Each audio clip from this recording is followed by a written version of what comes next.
Bem, galera, a gente tem uns minutinhos aí, enquanto o Felipe não chega e a gente não começa.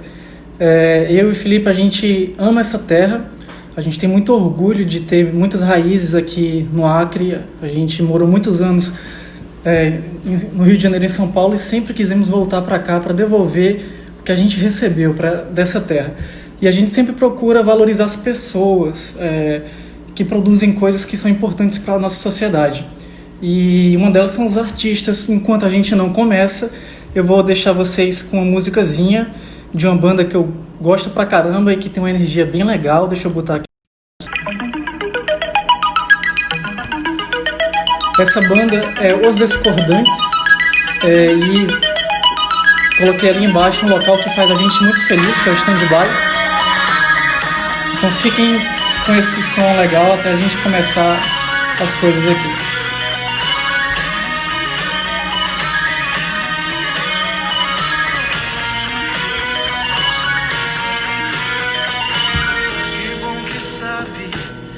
Precisei falar. É uma pena, só posso lamentar. Quando eu te procurei, você me disse: espere, eu já vou. Foi tanto que eu esperei, você nem disse não vou.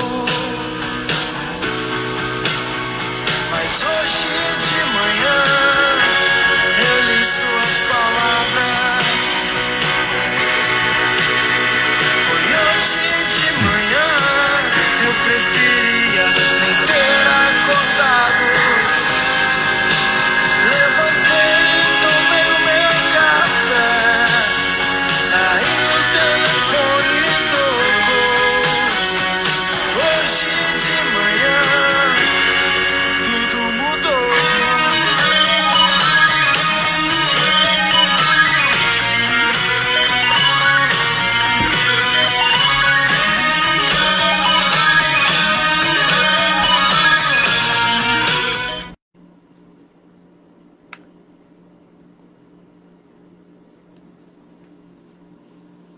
Prontinho. Estamos juntos novamente. Vamos só ajeitar aqui. Tá me ouvindo bem aí, Felipe?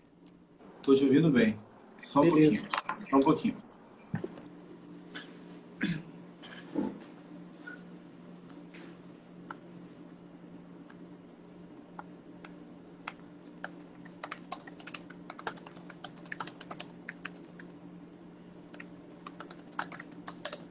Então, galera, esse som aí foi do Discordantes. Deixa eu tirar agora aqui a imagem deles.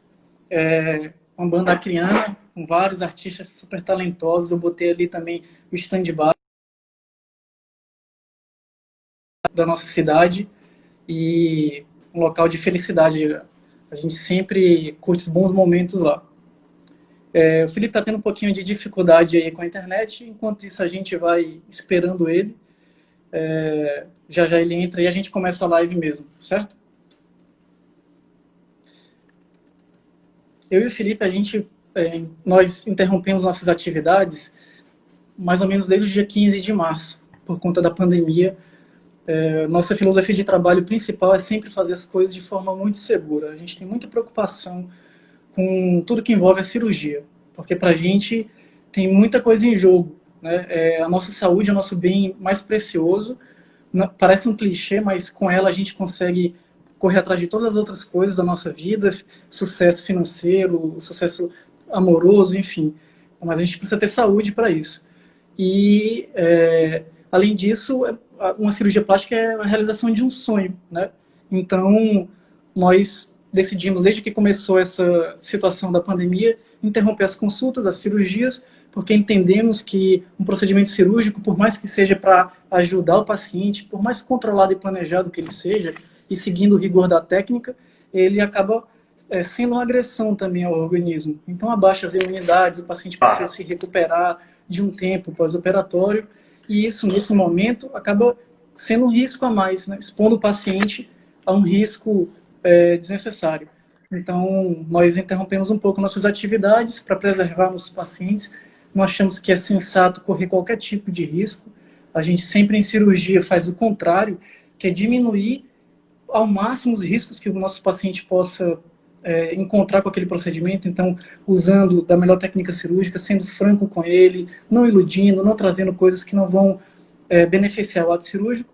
Então, nada mais era coerente do que a gente ter que parar por um tempo.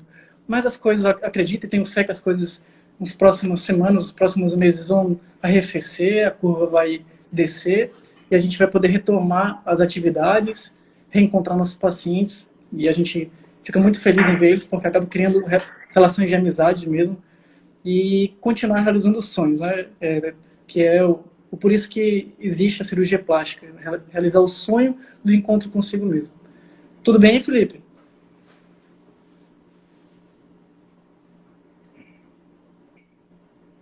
Bem,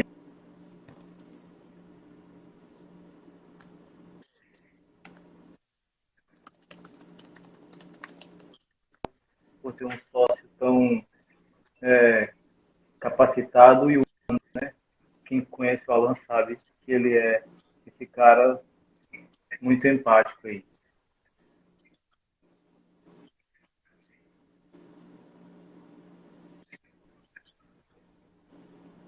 Melhorou agora um pouco? Melhorou? Melhorou um pouco, melhorou bastante. Pronto. Então, a gente vai iniciar essa live, essa é a nossa primeira live. A gente vai dar foco em alguns temas importantes. E, inicialmente, os principais. Certo? Nós temos muita coisa a falar. A cirurgia plástica ela é gigantesca, ela é muito grande. A gente acaba focando um pouco na parte estética, que é a parte que muitas vezes nos dá é a mais midiática, é a mais que chama atenção, mas a cirurgia plástica é gigantesca. Particularmente, nós temos um trabalho muito grande na parte reparadora, que hoje não vem muito ao foco disso, a gente vai falar mais sobre a parte estética, mas é interessante a gente falar que a gente vai fazer outras lives falando sobre outros temas. Muita gente perguntou vários temas, infelizmente a gente não vai conseguir falar sobre todos os temas aqui que a gente gostaria, mas essa live inicial a gente vai falar sobre os temas de mais rotina, no nosso consultório, nossa clínica, os temas que as pessoas têm mais dúvidas e os temas das cirurgias que a gente mais opera. Né? A gente dividiu aqui as coisas em alguns blocos, então a gente vai começar a fazer os blocos principalmente com relação... a gente vai iniciar por mama, certo? Que é a cirurgia e que é a queixa que é 90% do nosso dia a dia, da nossa rotina na clínica, são cirurgias de mama. Existem vários tipos de cirurgias mamárias, desde só mamoplastias de aumento, até mamoplastias de redução e até mamoplastias de suspensão, com ou sem o uso de prótese. Aqui a gente vai discorrer um pouco sobre essas indicações. Então, vamos começar a falar sobre mama, depois a gente vai falar um pouco sobre abdômen, depois a gente vai falar sobre a tão pedida lipoaspiração, vamos falar sobre os mitos, vamos falar sobre as verdades, vamos falar sobre o que realmente é indicado, o que realmente isso dá de resultado, e a gente vai fechar com o que todo mundo gosta muito, que é a rinoplastia, que é uma cirurgia desafiadora, particularmente eu e o Alan, a gente gosta muito. É uma cirurgia que representa o centro da face, o nariz está no centro da face, é uma cirurgia que exige muito detalhe, muito estudo, muito cuidado. E em cima disso a gente vai fazer uma simulação ao final da live, então fiquem até o final. A gente vai fazer uma simulação. Essa simulação não é para mostrar como iria ficar ou com intenção de promessa de um resultado, não é para isso que a gente faz a simulação, é mais para entender um pouco do psicológico do que o paciente quer. Né? Então, quando chegar nesse momento, a gente vai falar um pouco mais sobre isso. E principalmente sobre a questão de foto antes e depois da cirurgia. É uma coisa muito que a gente fala muito sobre isso, as pessoas fazem muito fotos antes e depois da cirurgia. A gente sabe que isso não é uma linha muito correta, então a gente vai falar o porquê que isso não é muito indicado e a gente vai dar exemplos e mostrar exatamente por que tem que ter muito cuidado com fotos de antes e depois, certo? Você quer falar mais alguma introdução, alguma consideração? A gente pode Não, iniciar. vamos iniciar para começar a abordar as dúvidas da galera, e acho que é importante a gente Ok. aproveitar esse tempo. Então tá. Uma dúvida muito frequente das nossas pacientes e seguidoras foi qual é a diferença entre mamoplastia de aumento e mastopexia. Por que no caso de uma paciente A, é mamoplastia de aumento e fica com resultado A, e por que um resultado A', A1, é um caso de mastopexia e fica um resultado bom também, mas diferente. E por que existe essa diferença? A mamoplastia de aumento, como o nome já diz, é uma mamoplastia que só dá o aumento da mama. Normalmente se utiliza, existem vários métodos de fazer o aumento, mas normalmente se utiliza o implante de silicone, que a gente fala com um termo um pouco mais leigo da prótese. O nome certo é implante de silicone. E também existem outras cirurgias. O Alan está mostrando aí uma prótese redonda, depois a gente vai falar um pouco sobre essas próteses. E a mastopexia já é outro tipo de cirurgia, que é mais indicada para pacientes que tenha a necessidade de suspensão mamária, ou seja, tem necessidade de retirar a pedra. Isso é muito importante. Isso é muito importante porque o resultado final e duradouro depende muito desse bom diagnóstico para fazer uma boa cirurgia.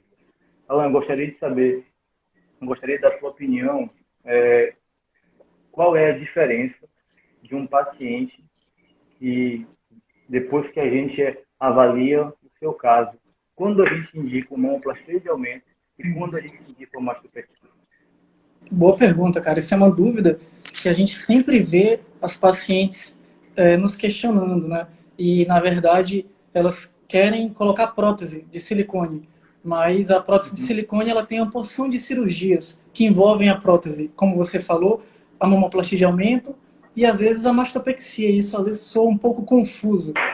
E a gente gosta sempre de esclarecer que a gente não gosta de receita de bolo, de repetir a mesma coisa para todo mundo, porque isso não dá certo. Isso dá certo para a maior parte das pessoas, 50%, 60% vão se beneficiar, a maioria, né? Se beneficia de você repetir uma conduta, mas vai ter uma grande parcela que precisa de algo mais individualizado. E a gente gosta muito de olhar paciente por paciente, identificar neles as condições anatômicas que eles têm e as queixas que eles têm, o que precisa ser corrigido, para aí então ir atrás da melhor técnica cirúrgica. Veja que é o inverso do que geralmente a gente vê os pacientes nos procurando. Eles buscam a cirurgia, mas tudo parte, na verdade, do diagnóstico, que é a sua condição, de como você está agora. Então, de forma um pouco mais simples, existem várias técnicas para você colocar uma prótese de silicone, mas vai depender muito da sua condição anatômica, do seu diagnóstico. Tem pacientes que elas praticamente não têm mama, tem a mama com volume muito pequeno, e o diagnóstico é hipomastia, ou seja, a mama diminuída. E a gente quer corrigir o volume da mama. A gente corrige também com a prótese. Mas nesse caso, como apenas o componente do volume que precisa ser corrigido, a gente faz uso da técnica cirúrgica chamada mamoplastia de aumento, que é aquela técnica que faz uma incisão no sulco da mama e através dela a gente introduz a prótese e corrige esse volume. Pode falar. Alô, o que seria o sulco da mama? O sulco mamário é a região, o contorno inferior da mama.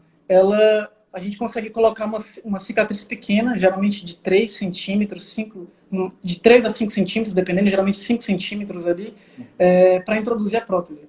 E essa cirurgia é uma cirurgia bem rápida, uma cirurgia de uma complexidade menor, ainda que inspire muito cuidado e planejamento. Ela é uma cirurgia com um cuidado menor, uma complexidade menor, uma cirurgia mais rápida, de uma recuperação também mais rápida. O paciente retorna para as atividades dele, mexer os braços, o dia a dia no trabalho, em casa, também mais rápida. Mas isso é uma cirurgia em que a gente coloca a prótese pelo sulco mamário, que é por baixo da mama, uma cicatriz escondidinha, pequena, e corrige apenas o volume mamário.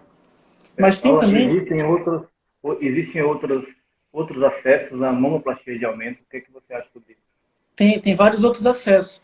Por exemplo, o acesso através da axila. Alguns deles, alguns deles, como o da areola, a gente gosta de usar quando tem benefício. Então, essa introdução da prótese por baixo, pelo sulco da mama, na parte de baixo, é a que traz as menores complicações, a cicatriz fica escondidinha, a paciente dificilmente mostra essa cicatriz. A gente usa outras vias de acesso, como por exemplo a areola, quando tem outras situações. Aí vai aquela questão que a gente havia falado sobre individualizar o diagnóstico. Algumas pacientes, além do volume que precisa ser corrigido, ela tem uma areola muito alargada, ou às vezes uma mama tuberosa, em que o conteúdo da mama está se herniando pela areola. E a gente também precisa corrigir a areola. Nesse caso, não adianta incisar embaixo, no sulco mamário, porque você não está tratando o componente areolar. E aí, nessa situação, a gente pode fazer uma mamoplastia de aumento pela areola, que é a areolar, onde a gente coloca a prótese, corrige o volume e também corrige alguma característica que seja necessária da areola. Ok, muito bom. A mastopexia é um pouco diferente. A mastopexia, ela entra justamente no que o Alan falou, a partir de um diagnóstico. A gente nunca fala sobre cirurgia com o paciente inicialmente. A gente fala sobre diagnóstico. A gente colhe a sua anamnese, a gente pergunta as queixas, fala sobre problemas de saúde, ciclos menstruais, e depois vai examinar a paciente. Depois que a gente examina a paciente, chegando ao diagnóstico, a gente define qual vai ser a cirurgia que ela vai ser submetida. A mastopexia, a indicação da mastopexia é quando o paciente tem excesso de pele, certo? Isso no seu fenótipo, isso na sua expressão corporal, se dá com as mamas que a gente fala mamas caídas. Então, toda mama que é pitosada, ou toda mama que é caída, ela tem um componente de pele que precisa ser tratado. Vamos supor que a gente colocasse um implante de silicone em uma mama que tenha excesso de pele. Então, isso é considerado algo muito ruim, porque o que vai acontecer é que essa mama vai cair mais ainda, porque ela não tem nenhuma sustentação. Para ter a sustentação, a gente vai precisar tirar essa pele, e o nome dessa cirurgia é mastopexia. A mastopexia, nós temos vários tipos de mastopexias, com próteses, sem próteses, vários tipos de incisões. Essas incisões não é mero gosto, nem do paciente, tampouco do médico. Tudo tem sua indicação. A cicatriz, então, temos cicatrizes que em volta da areola e embaixo da mama. Temos cicatrizes que é em L, temos cicatrizes que tem invertido. De um modo geral, a cicatriz tem invertido, que é essa que o Alan está mostrando, ela fica ao redor da areola. A cicatriz vertical, que é no meio da mama, e a cicatriz no sulco inframamário, que é a parte final da mama. Pode falar, Alan. Vejam que essa cicatriz que o Felipe está falando, que é a da mastopexia, ela une aquela cicatriz em volta da areola, que é a areolar, e essa cicatriz, esse componente areolar, ele fica muito bem camuflado, porque ele fica na transição entre a areola e outro tecido, que é a pele mamária. Fica com um aspecto muito bom. E aquela de baixo é a cicatriz do sulco mamário, que eu estava me referindo da mamoplastia. Mas nesse caso, ela está bem mais extensa, né? Já que o procedimento é um pouco maior. Pode falar, Felipe. Então, nessa cirurgia, o objetivo dela é suspender a mama, certo? Então, fazer uma suspensão mamária, o nome disso é pexia. Nessa foto que o Alan está mostrando aí, a gente observa uma mama que é normal, essa mama do lado esquerdo, e do lado está a mama caída, que o nome certo é pitose mamária. A pitose mamária ela é classificada de acordo com essa linha, certo? Quanto mais baixo a areola está do sulco mamário, mais grave é a pitose mamária. Nesse caso que a gente está mostrando, a gente tem uma pitose grau 1, que é considerada uma pitose leve, mas mesmo assim, se não tiver um tratamento da pele, essa cirurgia em breve, essa mama em breve, ela vai cair de novo com uma expansibilidade muito grande, vai precisar de uma mastopexia, que já devia ter sido feita desde o começo. Então tem que ter muito cuidado no diagnóstico para indicar a cirurgia correta. A cirurgia correta não é só prótese. A cirurgia correta é a partir de um diagnóstico, utilização da prótese, mas também a técnica da sustentação dos tecidos. Com relação, inclusive, uma pergunta que foi feita, uso de prótese, sim ou não, ou sempre, isso é um pouco relativo e depende de cada caso. Em pacientes que têm mamas muito grandes, muito volumosas, que normalmente a gente faz redução mamária, esses pacientes têm condição de fazer fazer uma mamoplastia redutora, que também é como se fosse uma mastopexia, e tem a possibilidade de manter o volume mamário com o próprio volume, já que ela tem muito volume. Qual é a diferença de utilizar, então, prótese mamária e aproveitar o conteúdo mamário nesse caso? A diferença é bem fácil de a gente observar. Quando a gente utiliza o conteúdo mamário da paciente, ele com o tempo se torna mais amolecido, certo? Porque o conteúdo mamário normal, ele é amolecido. E a prótese é um pouco diferente. A prótese ela é mais modelada e ela tem um aspecto mais duro. Então, existe essa diferença. Isso é um pouco, a literatura deixa um pouco em aberto isso. A gente tem uma preferência por, na maioria dos pacientes, a gente tentar utilizar uma prótese, porque a gente sabe que o resultado é mais duradouro. A gente sabe que o paciente, quando tem uma prótese, ele sente a mama mais modelada, ele sente a mama com um formato melhor, e ele não Uma consistência, né? amolecida de novo, exatamente. Então, na maioria dos casos, quando a gente avalia e é possível utilizar próteses mamárias, a gente tem preferência por substituir o tecido mamário por prótese mamária. Mas sempre é bom lembrar, isso são casos individualizados. Nem sempre é possível fazer isso.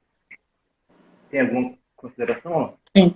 Vejam, é por isso que a gente não dá valor de cirurgia sem examinar o paciente. Por isso que a gente não fala de cirurgia sem ver o paciente, ou por WhatsApp, ou por Instagram, porque não é apenas uma cirurgia que vai ser repetida para qualquer pessoa.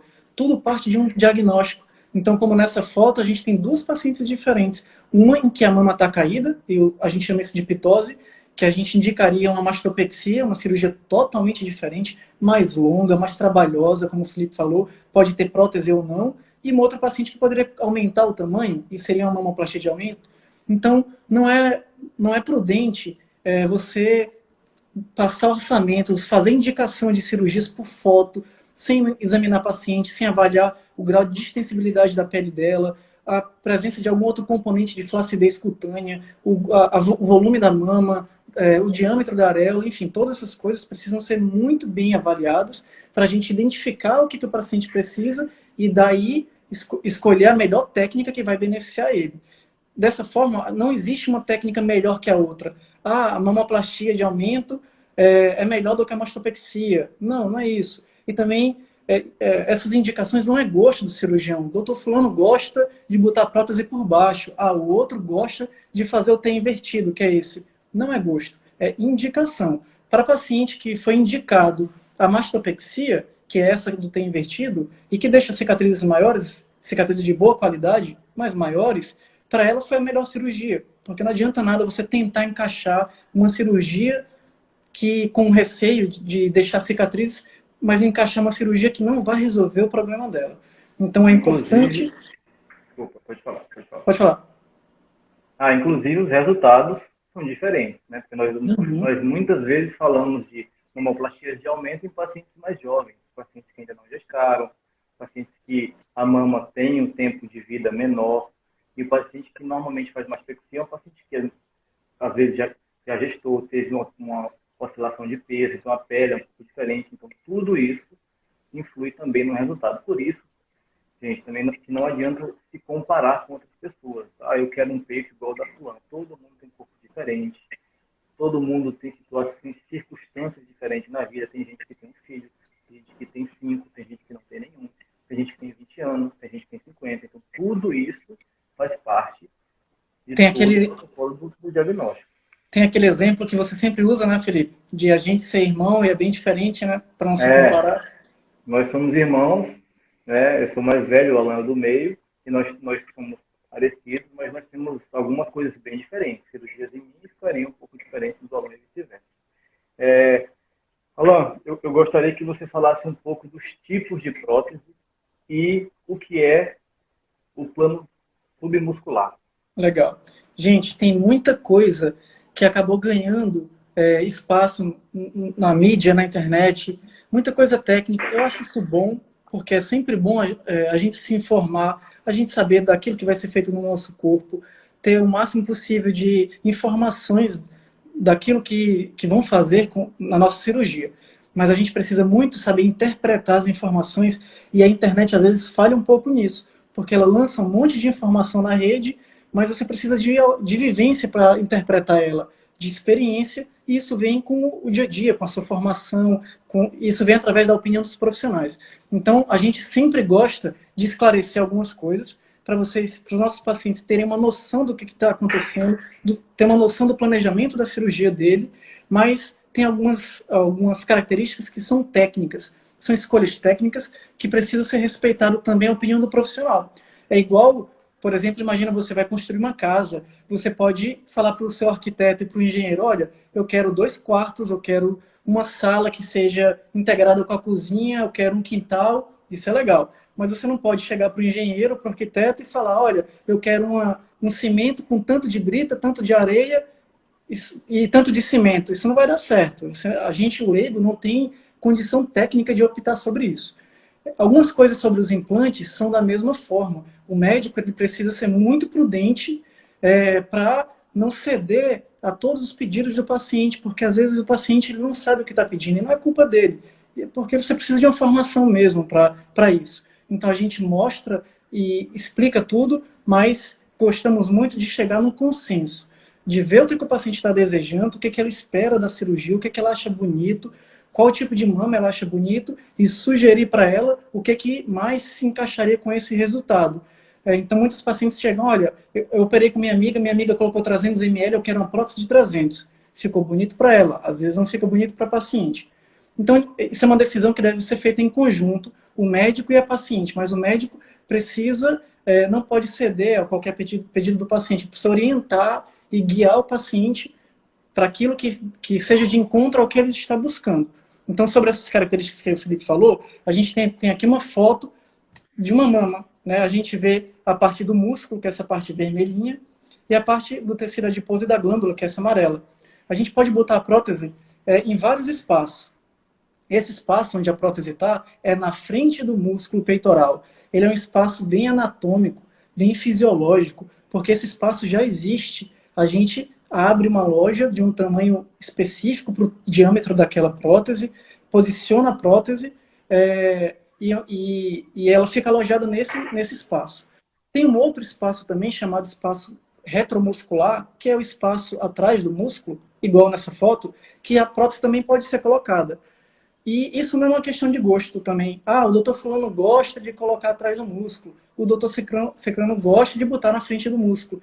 E nenhuma é melhor ou pior que a outra, são indicações. Então a gente costuma usar essa indicação da prótese na frente do músculo para pacientes que têm um bom volume mamário, igual nessa foto. Porque esse volume mamário vai cobrir e vai dar uma espessura boa para a prótese. Já para pacientes que são bem magrinhas, sabe aquelas meninas bem magrinhas que você vê até os arcos costais, as costelas? Ela tem pouco tecido mamário. Se a gente bota a prótese, a gente vai ficar vendo até as ondulações da prótese. E isso pode não ser interessante. Então, para fugir dessa situação, que é essa situação aqui, onde a gente vê as ondulações do implante... São fotos de internet, né? Assim, todas as fotos que eu estou mostrando aqui, gente, são fotos da internet. A gente não expõe foto de paciente nunca em rede social e nem em consulta. Então, quando o paciente vai para consulta com a gente, mesmo sendo algo privado, a gente não mostra foto de outros pacientes. Todas essas imagens são imagens da internet que estão disponíveis lá. Então, para não acontecer isso, como aconteceu com essa paciente, de a gente ficar vendo as ondulações do implante, e sempre acontece isso, aqui é uma ressonância magnética de uma prótese normal, e você pode ver que ela tem ondulações, é normal. Para fugir dessa situação, a gente usa o espaço retromuscular, que é aquele espaço onde a prótese fica atrás do músculo. A gente está usando o músculo, a espessura do músculo para cobrir a prótese. Então isso de colocar a prótese na frente ou atrás do músculo não é gosto, não é que uma coisa é melhor do que a outra, é quem precisa do quê. Então o médico precisa examinar a paciente, fazer um diagnóstico para indicar um desses espaços.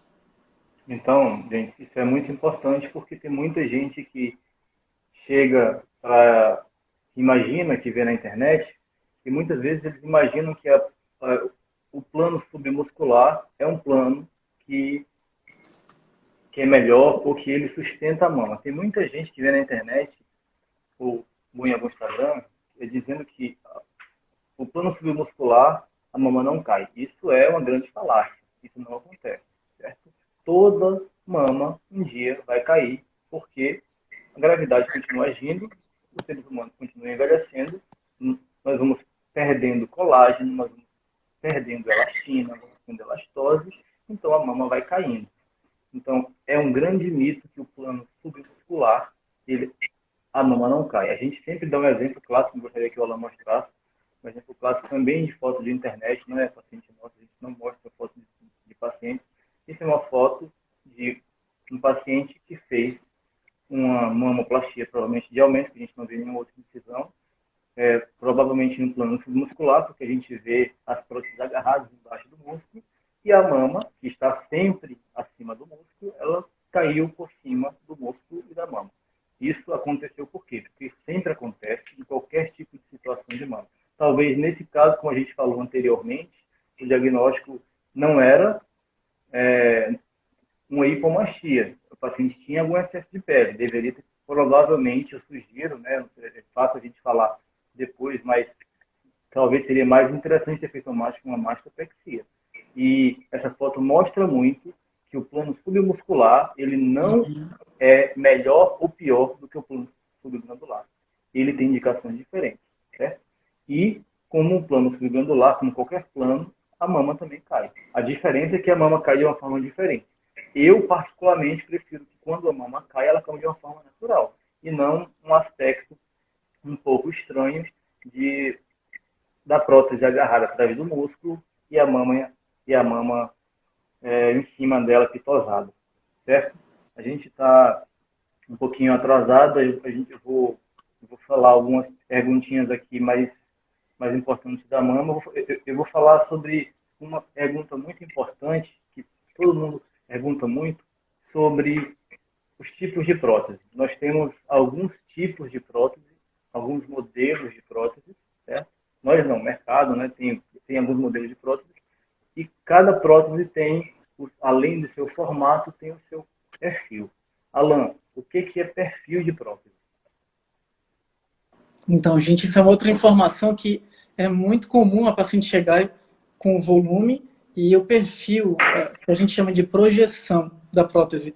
E isso também é algo bem técnico. Em linhas gerais, a gente tem aqui uma prótese mamária e ela tem várias medidas. Ela tem o diâmetro, que é a base, ela tem a altura dela, que é o perfil, né, o quanto ela é pontuda. Ela tem outras medidas, né? Essa medida, esse semicírculo, enfim, tem várias coisas. E o perfil é o quanto uma prótese é pontuda, bicuda ou não, porque eu posso ter uma prótese do mesmo tamanho, igual essa, e uma prótese com o mesmo volume, só que mais pontuda, como se fosse assim.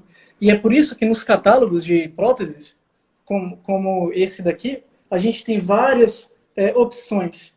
Então veja você, que se a gente colocar de lado, eles têm alturas diferentes. Então o perfil da prótese é como se fosse o quão pontudo é um implante. Pode falar, Felipe. Acho que é melhor você tirar a foto para ficar mais ampliada. Ah, tá. Boa. Valeu.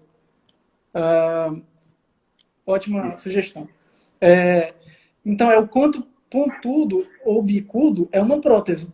E esses nomes, eles acabam nos levando ao erro, né? Porque tem a prótese alta e tem a super alta ou a extra alta. E faz a gente pensar, poxa, a super alta é super melhor, né? Ou a extra alta é extra super melhor.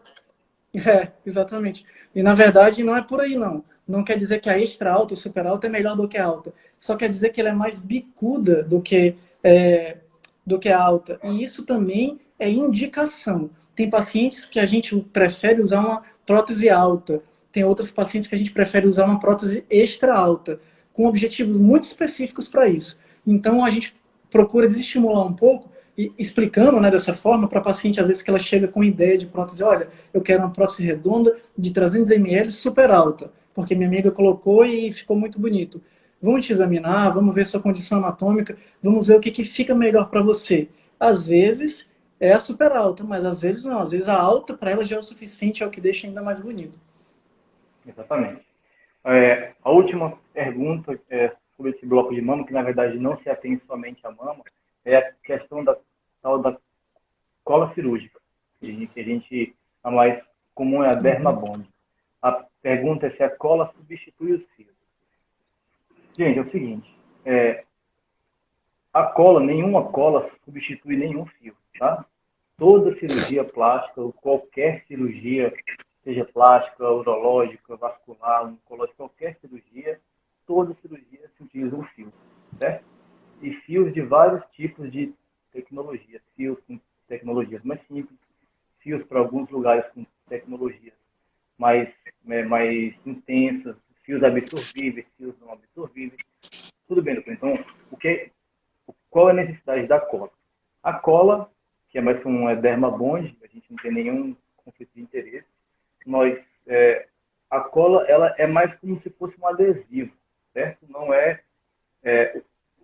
na verdade, o dermabond é como se fosse um adesivo, como se fosse um micropore que passa em cima da cicatriz, ao final de toda a cirurgia, certo? Ou seja, os pontos subdérmicos continuam sendo dados, muita gente prefere fazer o ponto intradérmico normalmente também, e por cima, ao final da cirurgia, eles indicam o dermabond. Dermabond seria melhor se fosse vendido como um adesivo, certo? Não é dermaglue, certo?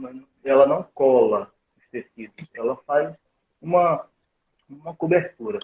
Nós utilizamos em alguns casos, mas é importante nós falarmos para o paciente, desmistificarmos essa questão da cola cirúrgica, porque cola cirúrgica, inclusive esse nome cola dado, não é de propósito, não é uma coincidência, o nome cola é porque para as pessoas acharem que os tecidos que colam somente com cola, sem fios, isso não é uma realidade, certo? A cola cirúrgica, ela é feita como se fosse um adesivo para impermeabilizar uma cicatriz, certo? Para manter um curativo mais fácil de fazer, às vezes a pessoa tem um pouco de medo de fazer um curativo, ou muitas vezes até para substituir uma sutura intradérmica, dependendo do caso, se não tiver muita tensão. Mas é importante lembrar que a cola cirúrgica, ela não substitui nenhuma sutura. É muito importante lembrar disso, tá certo? Legal. A gente vai falar, então a gente falou bem resumidamente sobre mama, tem muita coisa mais para falar, em outros lives a gente vai falar, mas isso é mais ou menos um resumo. Quer completá-lo? Felipe, eu vou tirar algumas dúvidas aqui bem rápidas, bem objetivas. Foi feita pergunta sobre o sutiã. O sutiã é essencial o uso dele, tá? Ele evita que a mama caia, ele sustenta o peso da mama, então sim, a paciente precisa usar sutiã, mesmo que nunca tenha operado. E aquelas que operam e usam prótese, elas estão colocando um peso a mais em suas mamas, então elas é quem precisam mais ainda de sutiã. É óbvio que você pode usar um vestido sem sutiã, num jantar, num evento, isso não tem problema nenhum. Mas não pode passar o dia inteiro, ser um hábito do dia a dia, do cotidiano, ficar sem sutiã. Então, sim, o sutiã é muito importante. Sobre o sutiã cirúrgico, a gente gosta de acompanhar o paciente e dar alta do sutiã cirúrgico quando ele está com bons indícios de cicatrização e etc. A gente não gosta de dar um número fechado. A gente prefere ir acompanhando e falando, assim como os pontos. Existe aí uma faixa de dias em que a gente retira, mas a gente prefere ficar olhando a ferida operatória, e quem faz isso é nossa equipe, a Aline, nossa físio, eu, o Felipe, a gente sempre olha as feridas operatórias e tiramos os pontos no momento em que aquela paciente precisa. Para alguns pacientes, 7 dias, para outros a gente consegue tirar um pouco antes, dependendo do local que seja operado, uma pálpebra, por exemplo. Outros pacientes precisam deixar um pouquinho mais de tempo, 10 dias, então de forma bem individualizada. E aí foi feita uma pergunta também sobre a introdução da prótese através da incisão na axila. Isso foi uma moda há algumas décadas atrás. Hoje em dia a gente não indica muito essa cirurgia porque não tem tanta vantagem em relação à cirurgia do sulco mamário. Essa é uma cirurgia apenas para corrigir o volume da mama, colocar a prótese, e é melhor acessar pelo sulco da mama, que é aquela parte de baixo, do que pela axila, que é uma região mais contaminada. E a cicatriz do sulco mamário ela fica tão boa, tão bem escondida, que não vale a pena trocar por uma cicatriz na axila. Acerca do tempo da prótese, que foi perguntado. Não existe mais, gente, aquela recomendação de que você tem que trocar a prótese a cada 10 anos. As próteses atuais das últimas gerações, você pode ficar por várias décadas com ela. A gente só indica a troca da prótese quando o paciente apresenta algum problema, como, por exemplo, contratura capsular ou um seroma, alguma outra eventualidade. Então, não tem obrigatoriedade de ter que trocar prótese com 10 anos. Acho que foram todas as perguntas. Deixa eu ver aqui. Fizeram uma pergunta sobre escolher o anestesista. Eu e o Felipe, a gente valoriza muito o cuidado. Então, a gente é muito focado no preparo pré-operatório, no pós-operatório, grudado com o paciente, acompanhando ele bem, e nós mesmos, não delegar isso para outra pessoa, ser os cirurgiões, junto com a equipe, que faça isso, e também o intraoperatório. Então, sobre isso, que foi perguntado de escolher o anestesista, a gente tem na nossa cidade vários excelentes profissionais, mas é bom que você sempre opere com alguns profissionais para criar entrosamento, né? Para o anestesista saber o que você gosta, o que você usa, e isso ser mais rápido, você ganhar tempo na cirurgia. Assim como eu e o Felipe, a gente só opera junto, é sempre nós dois. Eu já sei o que o Felipe faz, como ele faz, quando ele faz e com o que ele faz. Isso acaba agilizando e acelerando muito mais a cirurgia.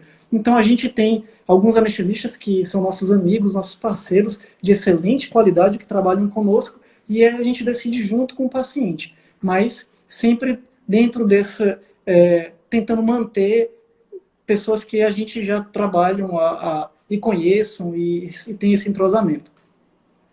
É isso aí. Tá bom, então a gente falou sucintamente sobre mama, certo? Então a gente vai falar um pouco sobre abdômen. Como a gente está um pouquinho atrasado já, eu vou tentar unir aqui a parte da abdominoplastia e da lipoaspiração, certo? Muitas pessoas nos perguntaram qual é a diferença da abdominoplastia convencional e da mini abdominoplastia. Note que a gente já está começando a falar de novo da cirurgia, nós temos que voltar um pouquinho antes de ver qual é o diagnóstico do paciente. São duas indicações completamente diferentes, certo? A abdominoplastia convencional, ela é uma abdominoplastia que é indicada quando o paciente tem flacidez tanto abaixo do umbigo, infraumbilical, quanto acima do umbigo, supraumbilical, onde a gente pode eliminar toda a parte infraumbilical e com a parte supraumbilical, que é a parte de cima do umbigo, nós conseguimos distribuir toda a pele que restou da retirada da pele inferior do abdômen e fazemos a abdominoplastia. Essa abdominoplastia, chamada convencional, é a abdominoplastia maior, né? Ela tem uma incisão inferior e também essa tem uma incisão em volta do umbigo. Essa abdominoplastia está indicada quando o paciente tem muito excesso de pele, certo? Nem todo mundo tem muito excesso de pele. É como a gente estava se referindo à mastopexia e à mamoplastia de aumento. Tem as suas diferenças. Normalmente é um paciente um pouco mais velho, pacientes que já gestaram, pacientes que tiveram oscilação de peso, tudo isso precisa ser levado em consideração. E a mini abdominoplastia? Mini abdominoplastia, na verdade, também é um termo um pouco leigo, é um termo um pouco fácil, que na verdade o termo é abdominoplastia típica, né? Porque também é uma abdominoplastia e na verdade não é uma abdominoplastia pequena, ela só tem funções diferentes. A mini abdominoplastia, como normalmente ela é mais falada e conhecida, ela está indicada quando o paciente tem na verdade somente flacidez abaixo do umbigo, ou seja, na retirada da flacidez abaixo do umbigo, ela vai resolver seu problema e não vai ficar com flacidez supraumbilical.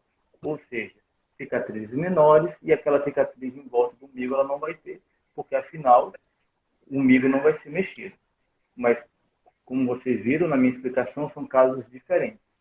Na nossa rotina, a gente sempre avalia muito bem o paciente, porque essa mini abdominoplastia, a abdominoplastia típica, ela tem resultados mini também, certo? Ela não tem resultados muito grandes, porque ela é uma mini abdominoplastia. Então, é muito importante o paciente saber disso. Quando, inclusive, for solicitar, tem que ouvir um pouco o médico, porque senão fica achando que é mini abdominoplastia, vai dar resultados de abdominoplastia convencional.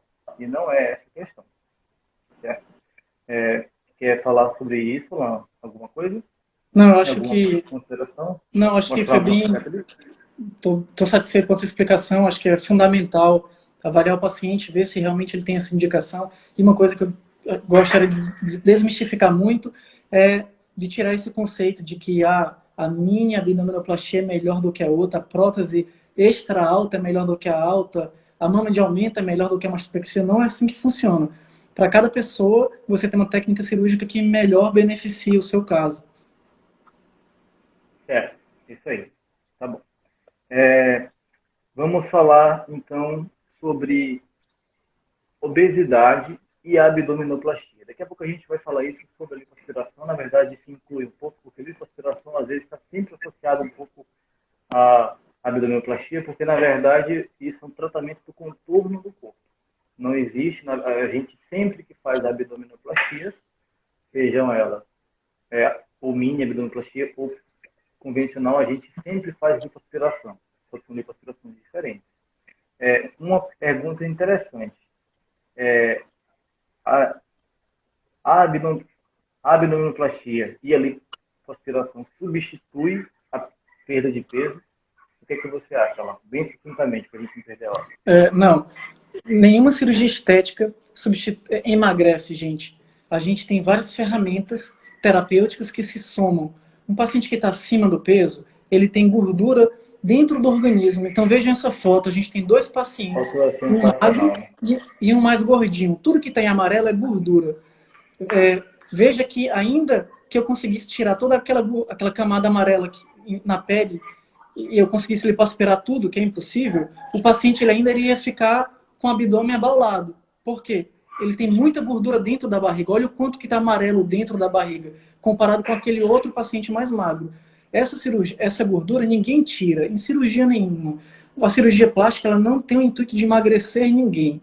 Ela se soma a uma reeducação do hábito alimentar e a gente tem profissionais competentes para fazer isso. E se soma também a atividade física, que também temos profissionais muito competentes para realizar isso. Vai ter compartimentos de gorduras, são as gorduras localizadas, que são extremamente difíceis de perder. Veja esse paciente da direita, ele é bem magro e ele tem culote. Tá vendo que tem esse acúmulo amarelo de gordura do lado da coxa, que é o culote? Então, mesmo sendo uma pessoa super magra, tem gordura localizada. Então, a lipoaspiração, ela é indicada para retirada de gordura localizada, jamais para perder peso. Então, um paciente que está acima do peso, ele precisa ser encaminhado para um médico que trabalhe com perda de peso, para ele mudar os hábitos alimentares, iniciar uma rotina de treinamento físico para perder esse peso e após quando ele estiver em condições, aí sim a lipoaspiração consegue complementar, retirando a gordura localizada, coisa que é muito difícil perder com academia. Essa gordura localizada, praticamente, você não consegue queimar ela na academia nem com o hábito alimentar. Mas aí a lipoaspiração ajuda bastante. Exatamente. Muita gente acha que é possível fazer de qualquer forma, ou então acha que quer fazer um atalho e quer ter um abdômen perfeito, sendo que o caminho está longe de seguir um caminho de abdômen perfeito. Na verdade, é impossível nós termos um abdômen muito bonito, sendo que existe gordura intraabdominal muito grande.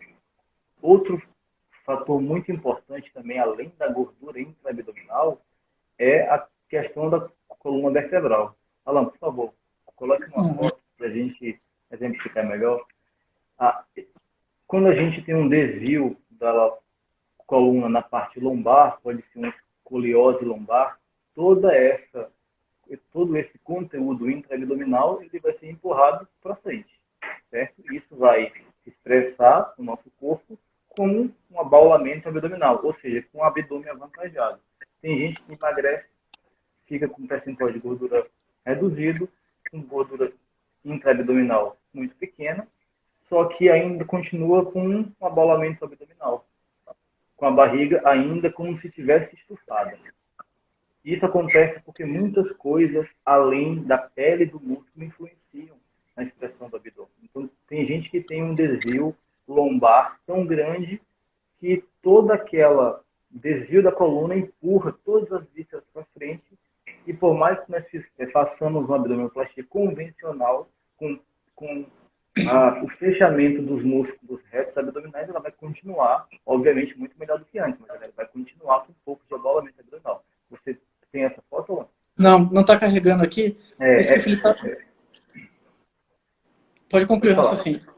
Então, Isso que o Felipe está isso falando... é importante, porque a gente tem que avaliar o paciente e ver a sua expectativa.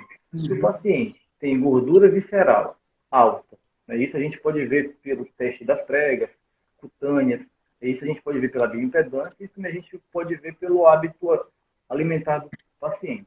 Ou se o paciente tem uma escoliose lombar, um desvio da coluna lombar, é importante o médico avaliar o paciente e falar para ele, olha, você tem componentes intraabdominais e vertebrais esqueléticos que impedem você ter um abdômen negativo.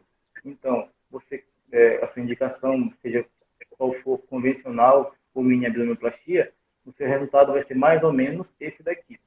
Você aceita, você vai ficar feliz, isso supre a sua expectativa, porque se isso não suprir a expectativa, é melhor não fazer. E isso não é culpa do médico ou do cirurgião. Isso não é culpa de ninguém, na verdade. Isso é uma característica do corpo da paciente. A melhora sempre vai existir. A melhora sempre vai existir.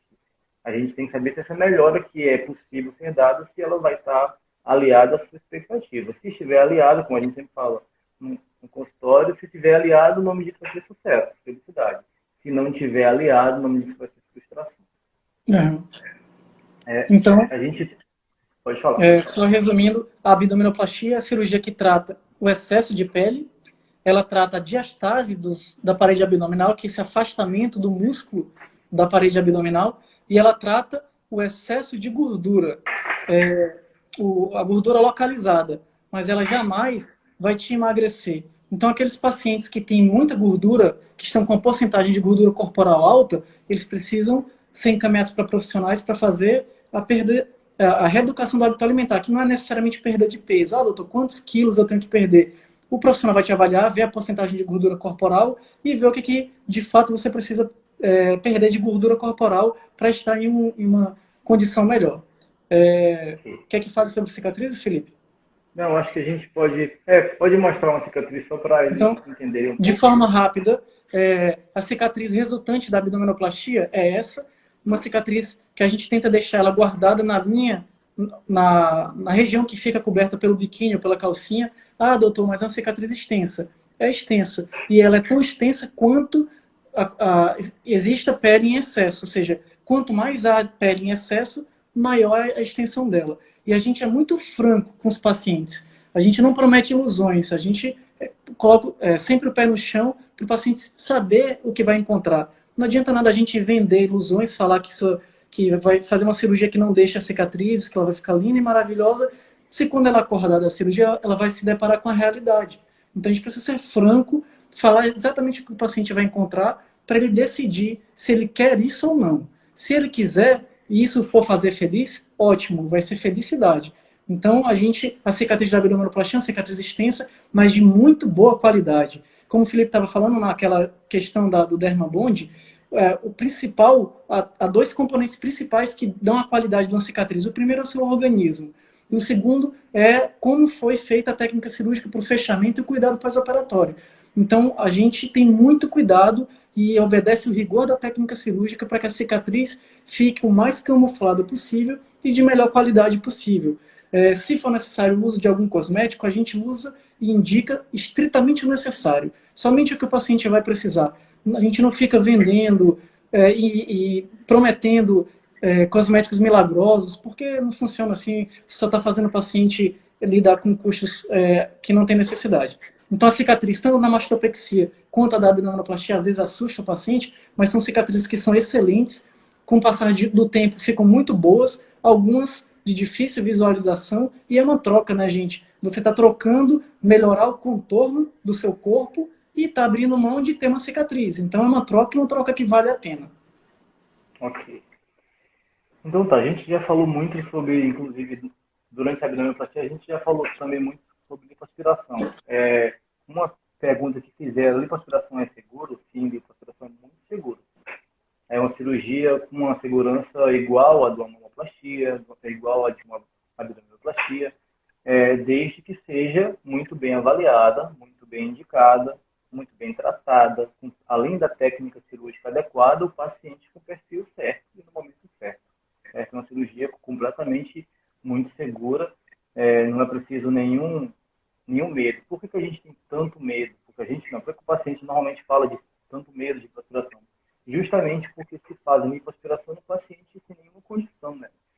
O paciente obeso, o paciente que tem alguma outra condição que deveria ter sido tratado antes da cirurgia, quando na verdade submetem o paciente a uma lipoaspiração, e nós vamos ter muitas complicações de lipoaspirações, desde complicações técnicas, que isso não é tão aceito, né? A técnica tem que ser sempre de excelência, e complicações clínicas, como trombose, como embolia, tudo isso, como anemia, tudo isso é importante saber que a lipoaspiração, como todo procedimento, é um procedimento seguro, desde que seja feita com um bom protocolo e com boas indicações.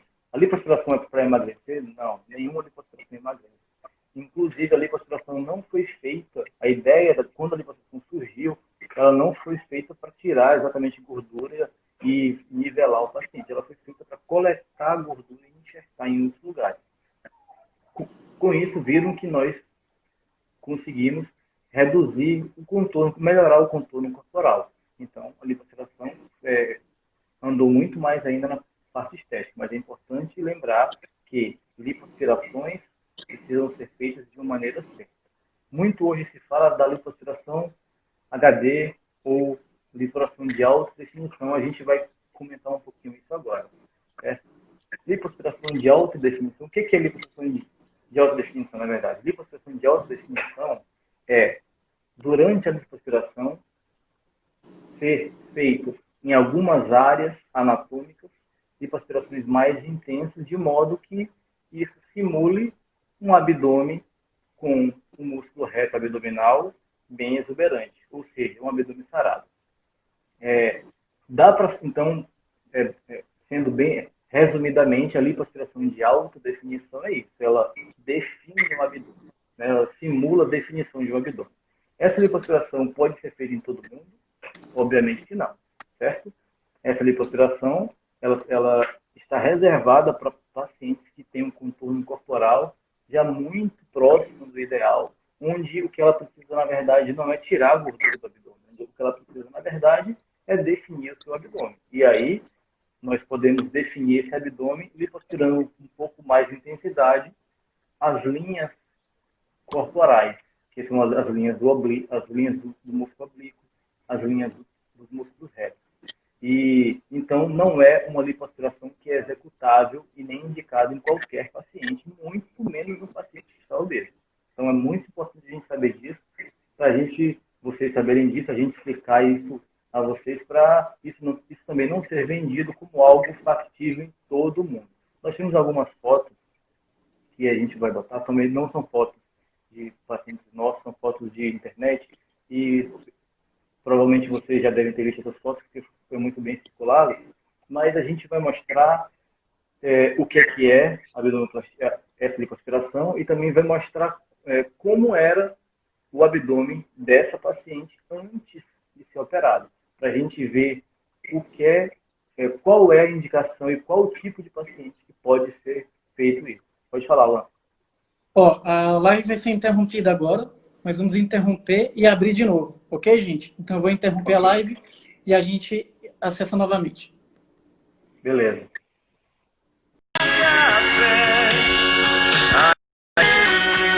Hoje de manhã tudo mudou. Levantei e tomei o meu café. Aí o telefone tocou. Hoje de manhã tudo mudou.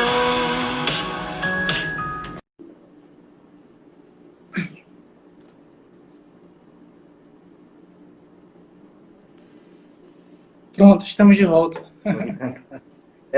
Essa música foi em homenagem ao nosso grande Dito, que nos cedeu aqui os direitos para... Então, antes de você, quando você estava se ajeitando, eu coloquei aqui a música dele, falei dos artistas talentosíssimos que os discordantes são. também mostrei do stand-by, que a gente ama muito essa terra, a gente valoriza muito essa cidade, gosta muito de estar aqui, e a gente sempre tenta o máximo possível valorizar as pessoas que produzem coisas legais, que retornam para a nossa sociedade. Por isso que estava tocando essa música. Mas continua, Felipe, tua linha de raciocínio.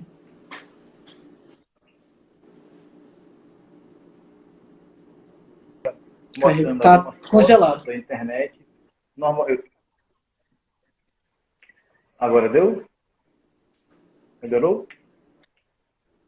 Beleza, Melhorou? fala mais devagar que Tá. tá pegando um tranco aí a internet ainda. Ah, tá bom.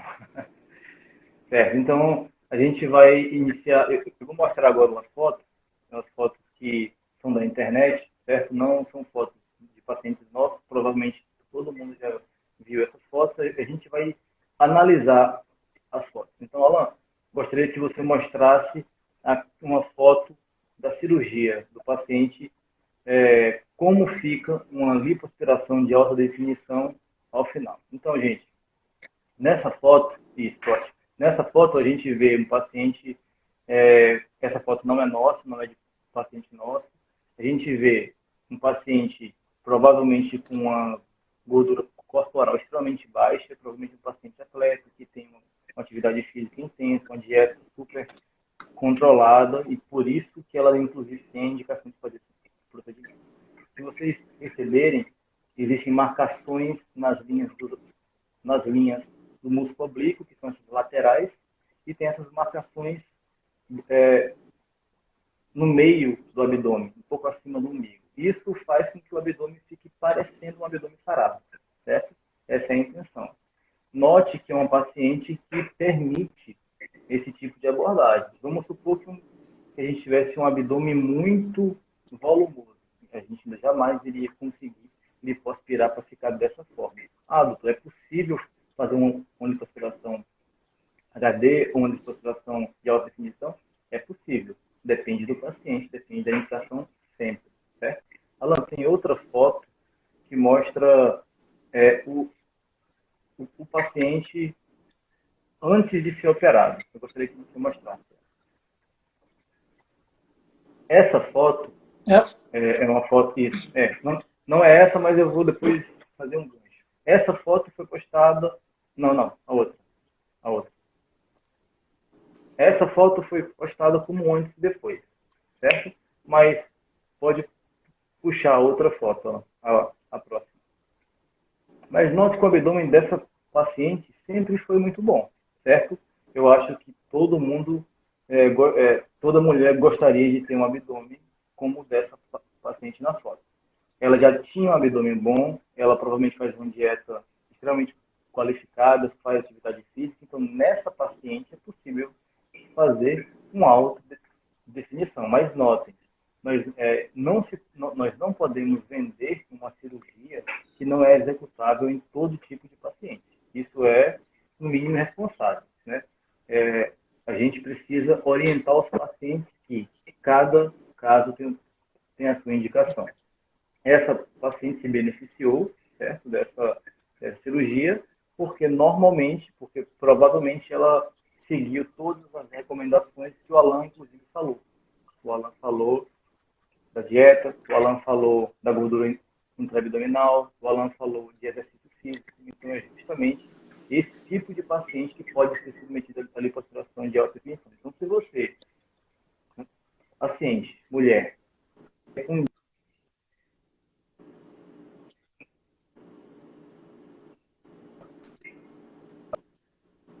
inclusive, são caminhos que não são fáceis, certo? Porque fazer uma dieta, fazer uma atividade física exige comprometimento, motivação, hábitos, investimento, algo duradouro. Então, é necessário a gente falar isso, porque senão o paciente vai com a expectativa, o paciente realmente não tem culpa disso, o paciente tem a impressão que qualquer paciente possa ser submetido a essa cirurgia. Você tem algo a comentá-la? Não, acho que foi bem importante isso que você ressaltou, né? A gente olha para a foto e pensa, poxa, que resultado sensacional, né? Da Lipo HD. Mas a gente precisa se atentar a isso, né? Que olha como a paciente era antes do procedimento. Então, isso é muito importante, a gente adequar a indicação, o caso daquele paciente e falar para ele se ele realmente vai ter o resultado que ele está desejando, que ele está esperando, para ele depois não se frustrar. Então, as pacientes que nos perguntaram sobre lipoaspiração HD, é possível? A notícia boa é completamente, é possível sim, é uma notícia excelente. Agora, a notícia ruim, ou pelo menos a notícia real, é que para nós fazermos, nós temos um resultado adequado de auto-expressão, nós precisamos que os pacientes cumpram várias etapas que estão muito antes da cirurgia, para elas terem realmente um resultado duradouro, efetivo, real e verídico. Senão, a gente acaba tendo aqueles casos que a gente vê que o paciente... Tá travando um pouco, Felipe, a sua internet.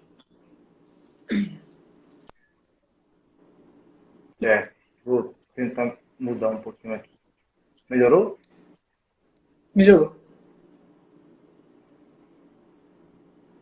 Então, gente, fica de mensagem. Isso é muito importante a gente ser franco e o paciente saber se aquela técnica é de fato factível para ele. Enquanto o Felipe melhora um pouco a conexão dele aí, eu vou mostrar cicatrizes mais comuns da lipoaspiração. São cicatrizes pontiformes, geralmente de 1 centímetro, que são os locais onde a gente introduz as cânulas. Elas ficam também em locais escondidos, né? Veja, no umbigo e dentro da marca do biquíni ou da calcinha, na região dorsal também. A gente tenta deixar elas em regiões escondidas, mas sempre lembrando que cicatriz é do jogo, é da plástica, faz parte, não tem que ter horror de cicatriz, nem medo de cicatriz. Elas, cada vez que passam, vão ficando ainda melhores. E é elas que possibilitam a transformação. A tua internet agora, teu vídeo está ótimo, pode continuar aí, cara. Graças a Deus. Então tá bom. Então, Alan falou, isso é fundamental, a gente falar sobre cicatriz. A cicatriz não é vilão, a cicatriz é o que permite nós atuarmos para a melhora corporal do nosso paciente. A gente sempre fala muito isso, desmistificar essa amargura que o paciente tem com a cicatriz. A cicatriz, ela inclusive vai ser muito bem tratada com a técnica cirúrgica adequada e principalmente com o tempo. Cicatriz, o Alan sempre fala uma coisa muito boa, é cicatriz boa, só é cicatriz longa. Cicatriz imatura, cicatriz vermelha, cicatriz alta, uma cicatriz que ainda vai melhorar. Então tem que ter paciência. Claro que tem pacientes que têm hipertrofia, tem pacientes que têm queloide, isso é outro tipo de situação, mas não é a maioria das situações. Certo? Então, lembrando que essas fotos que eu estou mostrando não são pacientes, são fotos que estão publicadas no Instagram. A pessoa é uma pessoa famosa, ela fez a cirurgia e ela publicou nas redes sociais delas. Todas as imagens que a gente está mostrando aqui estão disponíveis na internet, a gente apenas copiou e está trazendo para vocês, para tentar vocês entenderem o que a gente está tentando falar, mas não se trata de nenhum paciente nosso, a gente jamais veicula fotos de pacientes, nem em redes sociais, nem em consultas. Uma pergunta interessante que foi feita agora foi se é possível, quem tem diástase abdominal, fazer lipoaspiração. É possível, tá? Obviamente que essa diástase a gente vai precisar analisá-la, a gente vai precisar ver o tamanho da diástase, se essa diástase ela tem consequências de herniações, de eventrações, mas toda paciente que já gestou algum momento da vida, ela tem um pouco de diástase abdominal, sim. E durante a abdominoplastia convencional, quando é o caso, nós realizamos a filatura, correção dessa diástase abdominal. Mas quando é somente uma lipoaspiração, dependendo do grau da diástase, isso é bem possível, certo?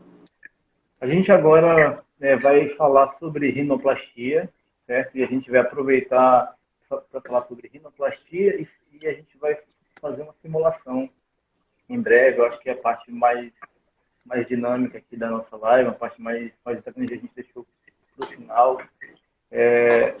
E eu vou falar um pouco sobre rinoplastia. Eu vou pedir para o Alan fazer alguma simulação programa de edição, que é o Photoshop, e a gente vai mostrar para vocês o que é possível ser feito e também para mostrar para vocês que tem que ter muito cuidado com o que a gente vê na internet, certo?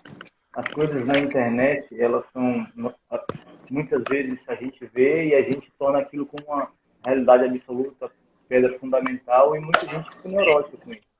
Tem que ter muito cuidado ao avaliar fotos de internet e achar que aquilo é possível e aquilo é plenamente realizável, porque muitas vezes são fotos editadas. A maioria das fotos de internet, vocês bem sabem, desde filtros até edições complexas, como a gente vai fazer aqui a foto do nosso modelo, que a gente dessa vez não pegou na internet, é o Alan Queiroga mesmo, e a gente vai vai usar ele como paciente para fazer uma melhora no nariz dele a partir da nossa análise facial cefalométrica do paciente, certo? Enquanto o Alan vai mexendo ali, eu vou falar um pouco sobre os fundamentos da rinoplastia atual, certo? Atual a que está mais em vigência e a que nós temos mais conteúdos científicos embasados sobre isso é a rinoplastia fechada, é a rinoplastia aberta, certo? A rinoplastia fechada, eu vi que alguém comentou aqui na live, a rinoplastia fechada existe, tá? Foi a rinoplastia fechada que é bem antiga, a rinoplastia se iniciou sendo fechada, mas depois nós vimos que existiram muitos problemas de função nasal, certo? Então, essa função nasal é importante, essa função da respiração é importante. E a rinoplastia, como ela é fechada, a gente não consegue estruturar o nariz. Então, o padrão ouro hoje é a rinoplastia aberta. As cicatrizes são muito feias? Não, as cicatrizes são excelentes. As cicatrizes as pessoas nem notam depois de um tempo. Então, qual é a vantagem de uma rinoplastia aberta? A rinoplastia aberta, nós fazemos uma incisão na columela, que é essa região do meio do nariz, levantamos o retalho e temos acesso a todo o nariz. Dessa forma, nós podemos fazer uma estruturação completa do nariz, ou seja, fazendo com que o nariz respire, que é muito importante que o nariz respire, e que também esse nariz tenha sustentação para ter esse resultado duradouro, certo? Existem pacientes que também precisam fazer uma avaliação funcional com o otorrinolaringologista e nós, por rotina, há muito tempo nós fazemos isso, avaliação com o otorrinolaringologista para ver se o paciente também tem disfunção nasal. Caso ele tenha disfunção nasal também, hoje o nosso protocolo é fazer a rinoplastia junto com a parte funcional. Por quê? Porque o nariz, além de ser bonito, ele também precisa respirar, certo? Então, muita gente pergunta, é obrigatório fazer a parte funcional quando faz rinoplastia? Não, não é obrigatório fazer, certo? Agora, se você tiver indicação, se você respirar mal por algum motivo, é importante que se faça, porque senão a sua respiração pode piorar.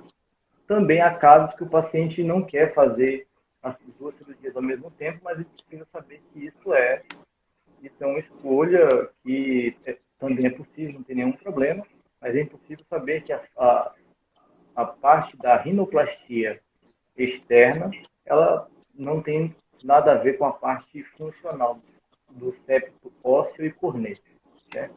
De um modo geral, nós tendemos hoje a fazer uma rinoplastia aberta, corrigindo o desvio septal, e o otorrino corrigindo o desvio septal ósseo e a parte dos corneos, dando então ao paciente uma qualidade ventilatória, uma respiração adequada e um nariz mais bonito, certo?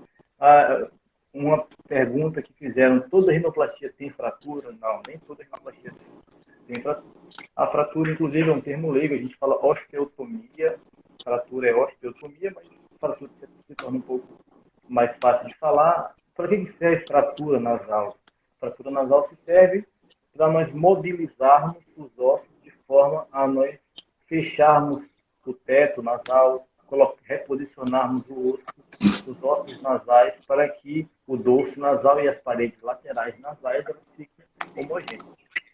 No caso, por exemplo, que a gente vai mostrar agora, como a gente vai reduzir o dorso, provavelmente nós iríamos precisar de fratura. Porque quando a gente reduz o dorso, a gente abre o teto do nariz, e esse teto que era assim, e quando a gente abre ele, ele fica assim, ele precisa ser fechado. Então nós fraturamos os ossos laterais para fecharmos o teto. É basicamente, resumidamente, isso que é a indicação da fratura nasal, certo? E a outra pergunta que fizeram, existe diferença entre rinoplastia de homem e mulher? Existe diferença, certo? O rosto da mulher tem os ossos da face da mulher são ossos mais finos e a musculatura da face, da mímica facial da mulher, ela é uma musculatura um pouco mais maleável, um pouco mais fraca.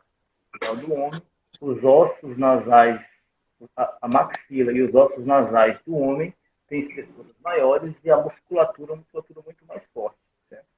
Por que eu estou falando isso? Porque existem muitos casos em homens que, após uma fratura, esse osso pode movimentar. Por quê? Porque o sorriso do homem ele é muito mais forte do que o da mulher. Isso pode ocorrer um deslocamento ósseo. Isso não é um erro técnico, isso não é uma falha técnica, isso é uma possibilidade de acontecer e ocorre normalmente em pacientes do sexo masculino, justamente pela musculatura da mímica facial do homem ser muito mais forte. Você tem alguma consideração a fazer, Alan? Você mostrar as simulações? Então, gente, como o Felipe estava falando, essa simulação, a gente tem muito cuidado com ela, isso não é uma promessa de resultado, a gente sempre esclarece para o paciente isso. A gente vai mostrar, não é que vai ficar assim.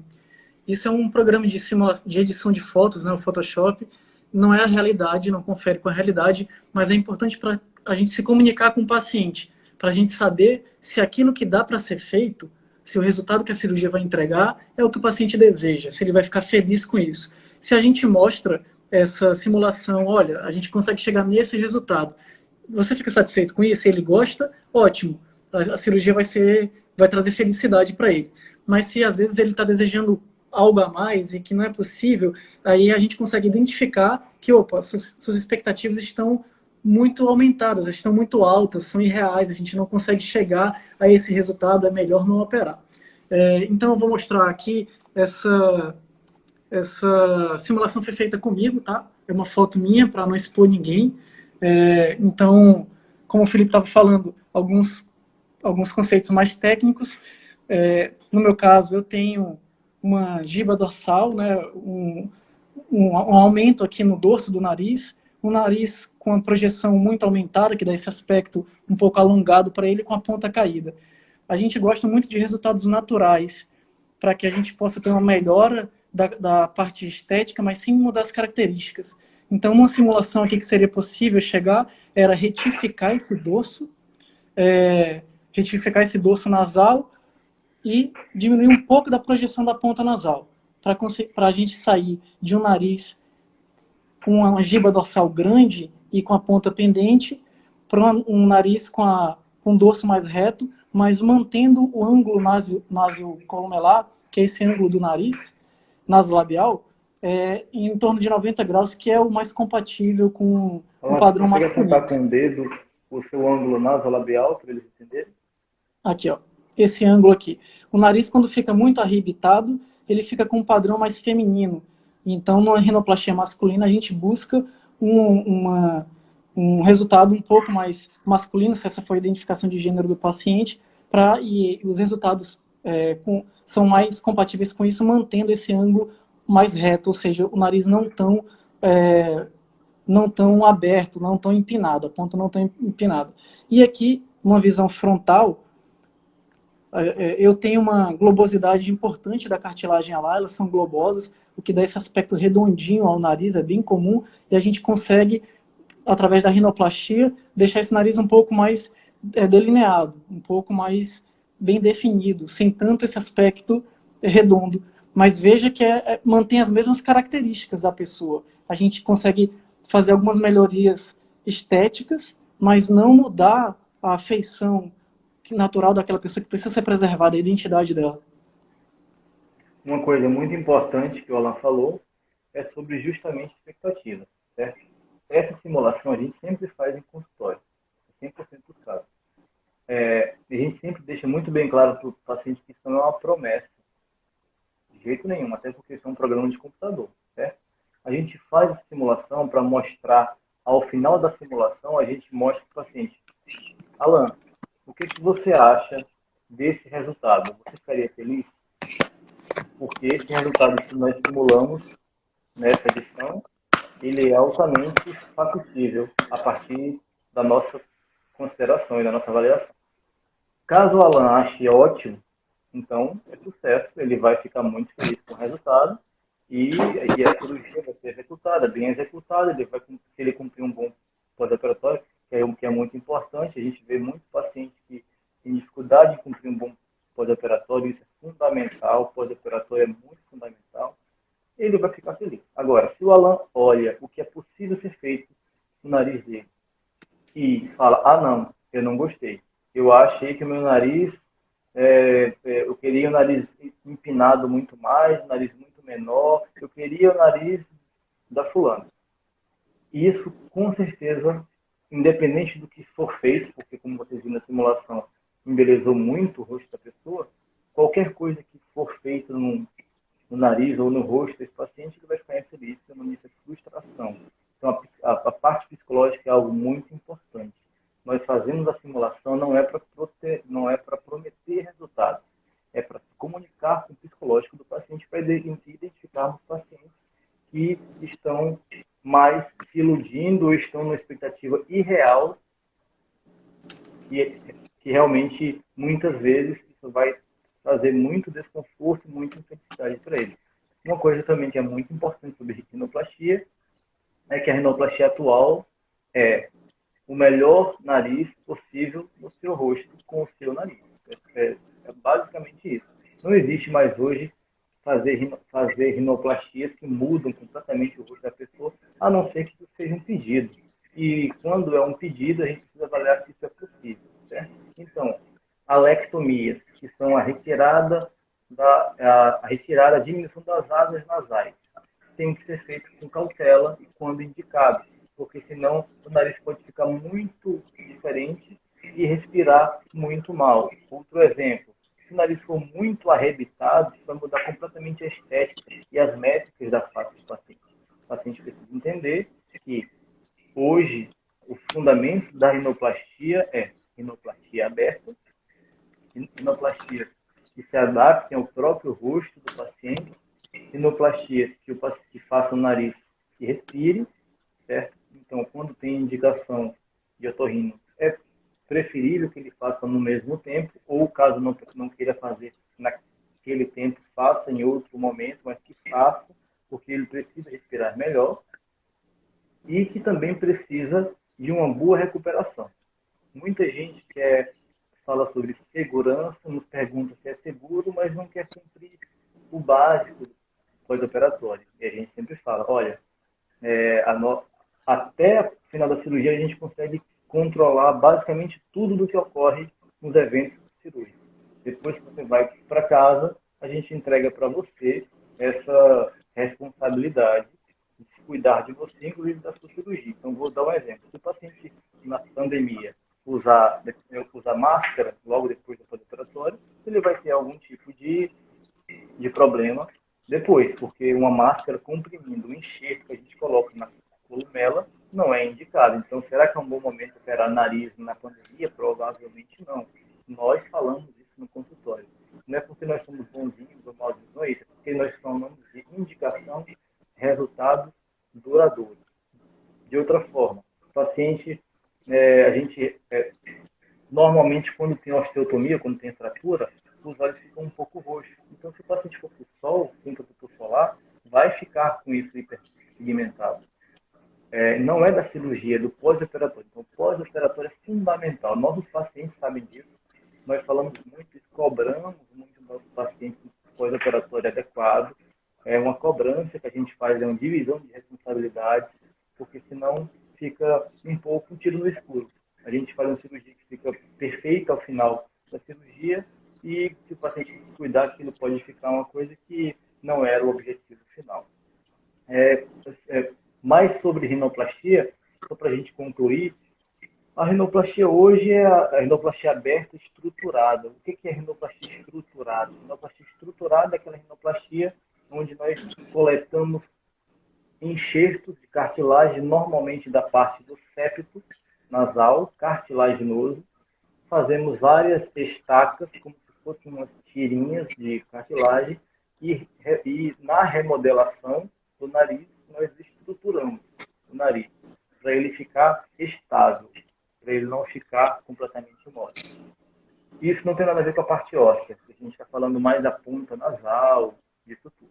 Certo? Para a parte óssea, a estabilidade é uma fratura adequada e o aquaplástico. Em homens, em pacientes de sexo masculino, mesmo com fraturas adequadas e mesmo com aquaplástico, daqui a pouco eu vou pedir para ela mostrar o que é o aquaplástico e o que era usado antes do aquaplástico, a possibilidade desse ossinho se mexer. Porque, como eu falei, porque a musculatura da face do homem ela é muito forte. É por isso que botox em homem, inclusive o nosso, não sei se o seu tá bom, o seu tá muito bom, Alan. Ah, não, o seu tá igual ao meu. O botox no homem dura muito menos do que na mulher. Por qual motivo? Porque o músculo frontal, a musculatura facial do homem é muito mais pesada do que da mulher. Certo? Alan, gostaria que você mostrasse o aquaplástico, falasse do que era utilizado antes e para que serve. O aquaplástico, gente, é esse material, esse polímero que é utilizado como curativo para proteger o nariz. Então, é um material que tem uma resistência. A gente, durante a cirurgia, molda ele e coloca ele para proteger a fratura nasal, substituindo o gesso, que também é bem utilizado e também é muito útil, mas às vezes o gesso, ele esmigalha, ele solta um pouco de pó perto dos olhos, ou na ferida operatória, isso pode atrapalhar um pouco. E o aquaplastia não tem esse inconveniente. O paciente fica por uns dias para proporcionar uma proteção contra traumas, contra alguma movimentação, e depois é retirado esse dispositivozinho que protege as osteotomias.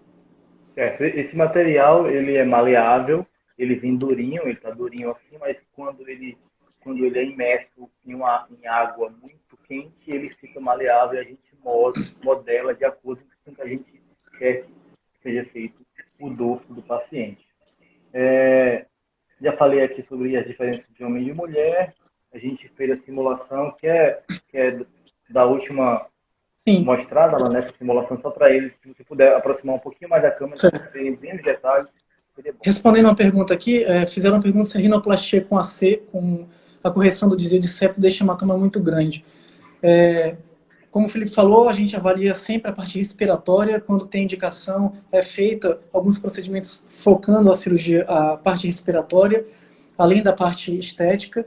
Pode ser realizado osteotomias ou não. Então veja que pode ser uma cirurgia mais simples, mais rápida. Foi perguntado quanto tempo demora uma rinoplastia também. E aí depende do que vai ser feito. Então pode ser algo mais simples ou algo que vai sendo associado a outras intervenções para corrigir o desvio do septo nasal, para corrigir hipertrofia de cornetos, para fazer osteotomias. Então isso vai diferir muito a rinoplastia, se ela vai ser mais rápida, menos traumática, gerando assim menos equimoses, que são os roxos que fica, e uma recuperação um pouco mais rápida, ou se ela vai ser uma cirurgia um pouco mais mórbida, um pouco mais demorada, e também vai exigir do paciente um pouco mais de reabilitação. E aí pode deixar ou não aqueles roxos em volta do olho e um edema, mas que é absolutamente normal e isso regride depois de um tempo. Então, em relação à simulação que você havia pedido, Felipe... Para mostrá-la, mostra um pouquinho mais perto para ver as diferenças, as mudanças, elas são muito pequenas, são detalhes, são milímetros. Então, para a gente ter uma noção, a foto frontal, essa imagem frontal, fica difícil um pouco simular, porque a parte de perfil é a que a gente consegue simular melhor. Mas o Alan simulou muito bem, o Alan tem essa globosidade nas cartilagens alares, laterais superiores, né, que é essa globosidade, onde a gente na cirurgia a gente retira essa parte da cartilagem alar, cujo nome é ressecção cefálica das cartilagens alares, deixando esse resultado mais homogêneo e uma ponta mais definida. Mostra bem aí, Alan. Ó, dá para ver bem. Então não mudou o rosto dele, só embelezou. Mostra o perfil, por favor. O perfil, então, mostra como era. Ele tinha, então, esse dorso ósseo cartilaginoso. Ele tem um ângulo nasolabial bem adequado. Então, o que ele sugeriu foi redução do dorso. Pode mostrar, Alan. E um pouco de diminuição da projeção da ponta, deixando o nariz muito mais bonito e o nariz bem adequado ao rosto dele. Como a gente falou no começo, o melhor nariz possível para o rosto do Alan, utilizando o seu nariz. Vocês podem observar muito bem e a gente vai iniciar o fim da live falando sobre muitos cuidados com o que vocês veem na internet, certo? Muito cuidado. Vocês viram agora que o Alan fez rapidamente uma simulação onde jamais ninguém iria desconfiar que aquele nariz foi simulado. Então tem que ter muito cuidado com o que a gente vê na internet, com pré e pós-operatório. Pré e pós-operatório mostrado não é sinônimo de legitimidade de entrega de resultados. Muito pelo contrário, às vezes pessoas que mostram pré e pós escolhem casos que são melhores, acabam persuadindo pessoas e também pode ter muita coisa editada. Então, mas fora tudo isso, que é um pouco da nossa opinião, isso é proibido pelo CRM. Isso é uma coisa fundamental de falar, porque a gente às vezes relativiza o pré e pós-operatório. Mostrar fotos de pré e pós-operatórios não é indicado pelo CRM e na nossa clínica, na nossa rotina, a gente não mostra fotos no consultório nem na rede social de pacientes. Além de não ser permitido, ser proibido ao médico, e é uma infração ética, e por isso que a gente não mostra pré e pós, antes e depois, a gente também não acha isso moralmente legal, porque você não pode estar expondo a intimidade daquela pessoa que confiou a você a sua privacidade para se autopromover. Então a gente não gosta de expor antes e depois dos pacientes. Ele tem todo o direito de postar na rede social dele as fotos, isso não tem problema nenhum, mas a gente não mostra nem dentro de consultas com outros pacientes e nem em redes sociais fotos de pacientes. E também não achamos prudente nem correto falar de valores ou de cirurgias por WhatsApp, por rede social, porque a gente não tem como avaliar aquele paciente, fazer um diagnóstico adequado, correto, indicar o que é mais preciso para o caso dele, qual a melhor técnica que vai beneficiar o caso dele. Exatamente, pessoal. O paciente, se quiser fazer um pré e pós-operatório e colocar na sua rede social, sem nenhum problema, tá? Isso é uma coisa pessoal. O que eu não posso é fazer publicidade médica com o corpo alheio. Isso não é nem moral e nem meu conselho permite. Alan, quer responder algumas perguntas para a gente finalizar e fazer as considerações finais? Deixa eu ver se eu acho coisa interessante. Deixa eu ver se eu pesco alguma perguntinha aqui, só um pouquinho. Vamos responder 2 perguntinhas e a gente encerra. Foi perguntado bem anteriormente sobre cirurgia combinada. A gente tem muito cuidado com cirurgia combinada. Não é uma brincadeira. Cirurgia é coisa séria. Não é igual em um salão de beleza, que você fica lá lendo ou mexendo no celular e uma pessoa faz uma transformação em você. Você está sendo submetido a uma cirurgia. Então, a gente faz, sim, cirurgias combinadas, desde que seja seguro para o paciente. Então, não tem problema nenhum você combinar 2 cirurgias de pequeno porte, uma de pequeno médio porte, uma de grande porte, uma de pequeno porte, não tem problema. Você não pode sair associando diversidade de procedimentos e a sua cirurgia durar mais do que 10 horas, 12 horas, 14 horas. Isso não tem o menor sentido. Você está expondo o paciente a riscos de saúde grandes, a complicações cirúrgicas de infecção de ferida operatória, trombose venosa profunda, tromboembolia pulmonar. Então, a gente só combina cirurgias quando é seguro para o paciente. Às vezes não é. Às vezes a cirurgia dele é muito trabalhosa, vai exigir da gente muita concentração, tempo, e a gente deixa bem claro, olha, não dá para operar a mama e o abdômen no seu caso, porque sua mama vai ser muito trabalhosa, ou seu abdômen vai ser muito trabalhosa, a cirurgia vai se prolongar demais e não é seguro para você. Então, às vezes, convém, é mais seguro operar em momentos separados. Ok, muito bom. Vamos para as considerações finais, Alan? Vamos. Bem, pode ficar à Sim, vontade. duas coisas. Perguntaram sobre quando a gente vai voltar a atender e a operar. A gente está acompanhando tudo o que está acontecendo, tudo que estamos vivendo. Estamos pesquisando as recomendações da Sociedade Brasileira de Cirurgia Plástica, experiências de profissionais em outros países que estão retornando às atividades cirúrgicas, para tentar montar um protocolo, ou melhor, seguir um bom protocolo, diretrizes boas, seguras, para poder fazer as cirurgias dos nossos pacientes de forma o mais segura possível. Então, a gente ainda está vendo o nosso contexto que estamos vivendo e só iremos retornar às consultas e às cirurgias quando o contexto proporcionar segurança e a gente, de fato, conseguir fazer isso com segurança, sem expor nosso paciente a um risco. Uma outra reflexão que eu gostaria de fazer é que todos nós estamos vivendo essa pandemia, muitos de nós estão fazendo isolamento, em quarentena, alguns outros não estão tendo que trabalhar, mas muitos de nós estão em isolamento e temos visto o quanto é difícil, né? Você ficar confinado em casa, o quanto é mentalmente pesado, dá muita ansiedade, alimenta todas as nossas compulsões, depressão, a gente ficar enclausurado, perder nossa rotina, não poder fazer o que a gente quer. Isso é muito difícil e isso traz sofrimento para a gente. E eu gostaria de trazer uma reflexão que é para que nós possamos, a partir dessa vivência que nós tivemos agora com a pandemia e com toda essa dificuldade de ficar confinado, a gente ter empatia por algumas outras pessoas, principalmente aquelas pessoas que estão fazendo tratamento médicos, que ficam hospitalizados por muito tempo. Essas pessoas sofrem exatamente esse peso do confinamento, afinal elas estão 1 mês, 2 meses, 3 meses confinadas em um hospital e pior, numa cama, sem a gente ainda está podendo conviver com familiares. Muitas vezes o paciente não, ele só tem um acompanhante ou sequer tem um acompanhante, dividindo ali o quarto do hospital com mais outras 3 pessoas, com condições extremamente difíceis como é do nosso SUS, e ainda enfrentando dor física, sofrimento emocional, incertezas quando você vai permanecer vivo ou não. Então, que esse momento que a gente está passando possa gerar para a gente empatia e que a gente possa ter um pouco mais de solidariedade para aquelas pessoas que enfrentam o tratamento de saúde.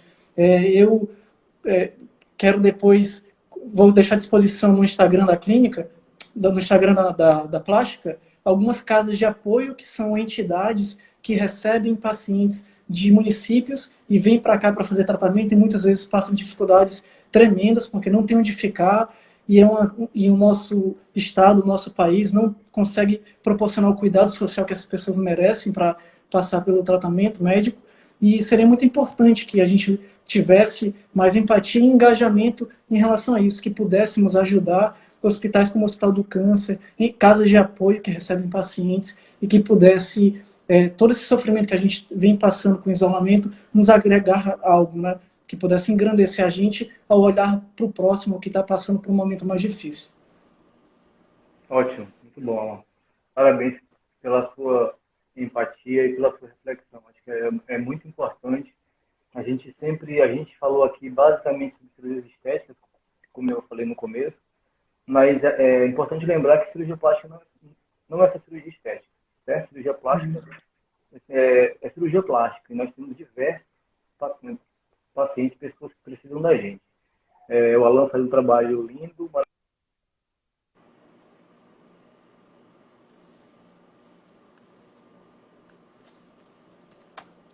Travou um pouco a sua internet, Felipe.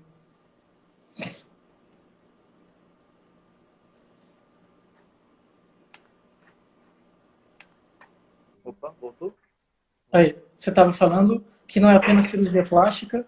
Isso não é apenas cirurgia estética. Cirurgia plástica é uma especialidade muito grande e também nós cuidamos de pacientes desde pacientes estéticos até pacientes que precisam de cuidados porque estão doentes. O Alan faz um trabalho lindo na unidade de câncer que ajuda pacientes com câncer que precisam ser tratados cirurgicamente, que precisam ser corrigidos seus defeitos e serem reinseridos de novo na sociedade.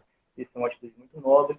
Eu trabalho principalmente no SUS na parte da reparação da face em crianças, que são os lábios leporino, fissuras no palato, que também são pessoas que estão um pouco marginalizadas e são pessoas que estão doentes, que a gente se a gente não fizer um bom trabalho, são pessoas que no futuro não terão nenhuma dignidade, não terão nenhuma condição de ajudar a própria família. São pessoas que não aprendem a ler, não aprendem a estudar, porque simplesmente crianças com lábio leporino, se não forem bem operados ou bem ajudados com fisioterapia, fonoterapia, cirurgia plástica, otorrinolaringologia, bucomaxilo, vários tipos, uma equipe multidisciplinar, são crianças que crescem sem escutar, sem falar, sem interagir. Quem não escuta e não fala não aprende nada, não sabe trabalhar. Então a gente eu gostaria de deixar essa mensagem aqui, que cirurgia plástica estética é mais midiática, isso a gente entende também, que o ser humano gosta disso, mas também é importante a gente lembrar da filosofia da cirurgia plástica. A cirurgia plástica foi criada na guerra, né, por médicos que precisavam reparar os tecidos, as sequelas que eram feitas nos soldados da guerra. Então nós não podemos jamais esquecer isso. Todo trabalho plástico tem fundamentos funcionais, estéticos de reparação. Outra coisa que eu queria deixar como mensagem é a parte da segurança. Os pacientes sempre, no início, esquecem muito a segurança. Querem operar de qualquer jeito, querem operar tudo de uma vez, não querem ter o mínimo de repouso. Só que quando dá algum problema, a primeira coisa que vem à cabeça é o remorso. O remorso é a tristeza de não ter sido seguro. Então, fica aqui a nossa mensagem para vocês procurarem profissionais que prezem pela segurança do paciente, que é uma coisa fundamental. Cirurgia plástica lida com vidas, além de resultados, nós lidamos com vidas que pessoas que amam outras pessoas, que são amadas. Isso não é brincadeira, não é um clichê, não é isso, são coisas que a gente precisa levar bastante a sério. O coronavírus veio desse jeito, nós estamos vivendo uma crise sanitária, uma pandemia um pouco inesperada, que dificulta a gente a ter muita liberdade na questão da segurança. E como o Alan falou, a gente está planejando a volta, nós não vamos ficar por muito tempo indefinido sem volta, nós vamos voltar, mas nós vamos voltar com protocolos de segurança. E nós vamos apresentar o protocolo de segurança para o paciente no consultório, baseado em testes, baseado em score de cirurgias, riscos de cirurgia, para a gente definir junto o que é a cirurgia mais segura e duradoura. Certo? E a gente decidiu para a gente fazer um símbolo, ficar um pouco mais simbólico. Isso a gente vai colocar uma máscara, as nossas máscaras aqui da Felipe, antes disso, pode falar. Eu vou botar de fundo aqui uma música dos Eufônicos, que é capitaneado aí pelo Bruno Damasceno, um artista fenomenal da nossa terra, que vai fazer sua live agora, e a gente gostaria de valorizar também e prestigiar esse artista. Então vai tocar a música A Bailarina, dos Eufônicos. Muito bom, Alan. Enquanto a gente bota aqui nossa máscara. Você, além de editor de imagem, é DJ. Isso eu não conheço.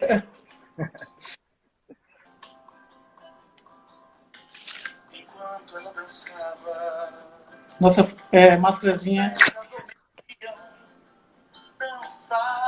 Pessoal, muito obrigado pela presença de vocês. Tá? A gente fica extremamente feliz com a repercussão que teve. É a nossa primeira live. A gente vai fazer outras com mais conteúdos, com conteúdos mais específicos. A gente terá um dia para falar só sobre mama, um dia para falar sobre lipoaspiração, e também gostaria de a gente um dia falar sobre cirurgia reparadora. Certo? Fica aqui meu agradecimento com quem prestou atenção, com seriedade, que gosta da gente, e a gente agradece. Nós somos profissionais que prezamos pela segurança e pela capacidade do paciente, depois da cirurgia, continuar desenvolvendo todo o seu potencial que ele tem no resto da sua vida. Muito obrigado. A gente se vê em outras lives. Acho que foi muito bom. Fica meu agradecimento pela presença de vocês aí. Muito obrigado, gente. Ótima noite para todos. Tchau, um abraço.